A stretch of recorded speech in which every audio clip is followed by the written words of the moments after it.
Euh, Dites-moi, la question migratoire a donné lieu à une passe d'armes entre Lucie Castet et Olivier Faure. Ah oui, parce qu'on est Elisabeth, dedans, évidemment. oui. C'était justement mardi soir, ça commence Oui. mardi soir, donc Lucie Castet est invitée sur BFM, et alors là, bon, pardon, hein, je vais pas avoir beaucoup de charité chrétienne, mais c'est un naufrage en direct. Hein. Elle déclare qu'il faut régulariser tous les sans-papiers, mesure qui n'est même pas au programme du MFP, puis alors quand les journalistes insistent, lui demandent des précisions, mais tous les sans-papiers, ceux qui savent... Alors là, elle bafouille, elle hésite, et puis on lui dit alors ceux qui... oui, bah ceux qui travaillent aussi. Voilà, vraiment, elle répond au pif, ce qui montre qu'elle a vraiment même pas réfléchi une demi-seconde avant de parler.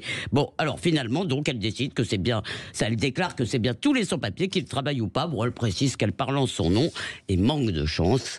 Évidemment, ça cogne. Une heure après, on apprend que le meurtrier présumé de Philippines, c'est ce Marocain sous OQTF. Le moins qu'on peut dire, c'est que c'est un mauvais timing. Alors, ce qui est intéressant, c'est que dès le lendemain, Olivier Faure a tenu, vous l'avez entendu bien sûr, à faire savoir qu'il n'était pas d'accord, et il a rappelé que bon, son parti était bien favorable à la régularisation des travailleurs clandestins, qui, dit-il, faut tenir le pays, mais pour les autres, je le cite, la logique c'est qu'on les fasse repartir vers leur pays d'origine. Alors pour la plupart des gens, ça, dire qu'il faut expulser les gens qui séjournent illégalement sur notre sol, c'est une question de bon sens, une évidence, mais pour un responsable de gauche, ça commence à être une petite révolution copernicienne. N'oubliez pas que c'est François Hollande, c'est Françoise qui me regarde, qui a supprimé le délit de séjour irrégulier. Je vous écoute religieusement.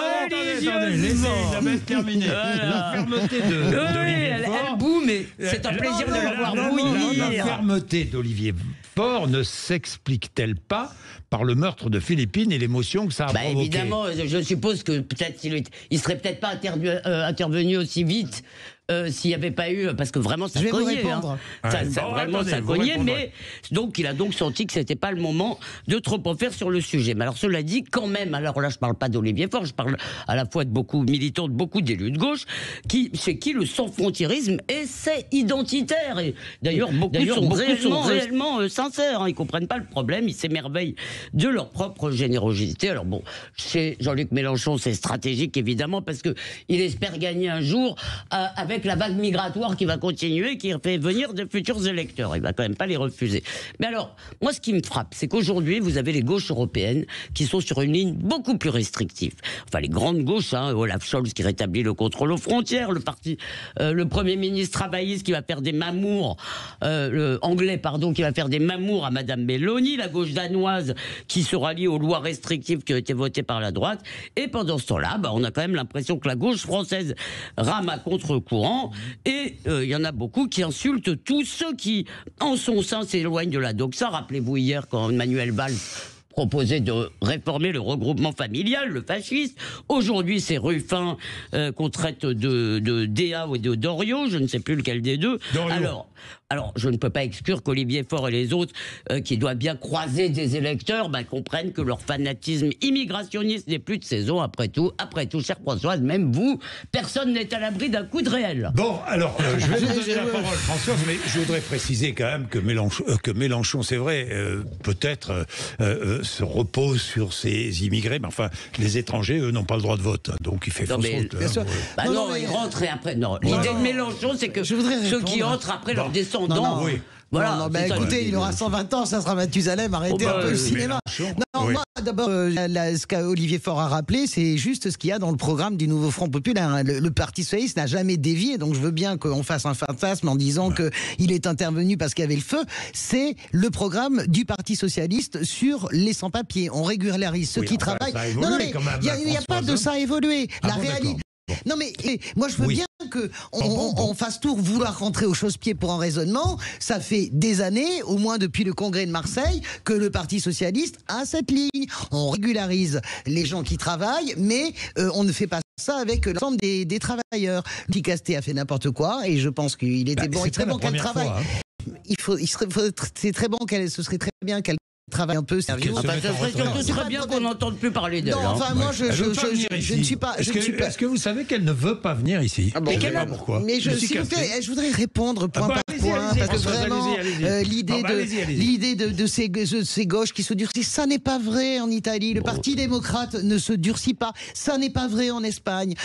Pedro Sanchez qui gouverne et au pouvoir n'est pas dans une sorte de changement de pied qui irait vers ce qui vous plaît le plus, c'est-à-dire on ferme tout, on rétablit. C'est purement électoraliste parce que l'AfD a gagné la Thuringe il y a 15 jours. Les élections, c'est uniquement pour ça. Donc je veux bien qu'on caricature en permanence la gauche, mais non, mais je vous le dis, mais c'est vous qui caricature pas. Mais c'est vous qui faites ça. Je vais vous répondre en caricaturant. Il y a 7 millions de gens. Non, François, arrêtez avec vos accusations.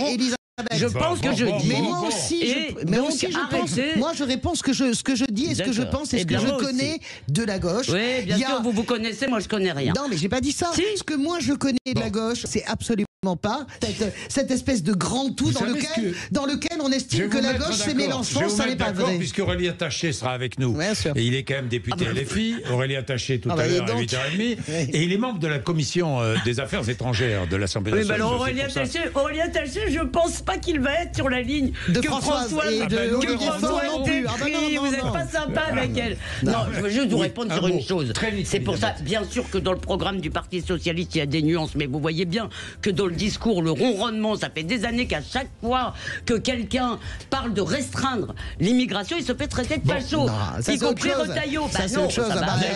Il y a restreindre des restreintes. Je voudrais ajouter une précision importante. En France, la durée de rétention est de 90 jours. Elle est de 547 jours en Allemagne. Et dans l'Union européenne, elle est de 18 mois. Ce sont les règles européennes. Est-ce que je peux dire quelque chose ? Un mot. Juste un mot. Je pense quand même que Laurence Rossignol, qui est formidable au Parti Socialiste, a eu la bonne analyse. Cette affaire de Philippines, il y a les ennuis administratifs, l'imbroglio, mais il y a surtout une manque de conscientisation de ce qu'est le viol. Et elle pose cette question. Laurence Rossignol, elle dit s'il avait commis un fait terroriste, on n'aurait même pas discuté sur les 90 jours. Et je pense qu'elle a absolument raison. C'est aussi la préhension et la compréhension de ce qu'est le viol. Non, il y a quand même une chose. Ou pas avec ça ? Non, je ne suis pas d'accord. Il y a ça joue. Bon, maintenant, très vite, parce ça que là... joue, mais la chose qui me frappe, moi, c'est que quand il s'agit du droit des étrangers qui sont rentrés chez nous en bafouant la loi, alors là, on est d'un scrupule. Mais jamais l'ombre de... Il est rentré légalement. Hein. Non, mais bien sûr, mais après, il est resté illégalement. Mais quand il s'agit... parce que déjà, c'est du suicide d'accepter isolé, on va rentrer chez nous comme ça, parce qu'évidemment après ils partent pas, mais ce que je veux dire c'est que le droit des migrants, l'état de droit chez nous, ça consiste toujours à être absolument scrupuleux, chichiteux sur le droit des délinquants et jamais sur le droit des migrants. Tous les migrants ne sont pas des délinquants. Tous les migrants ne sont pas des délinquants, c'est sûr, mais 8h23, allez, 8h23.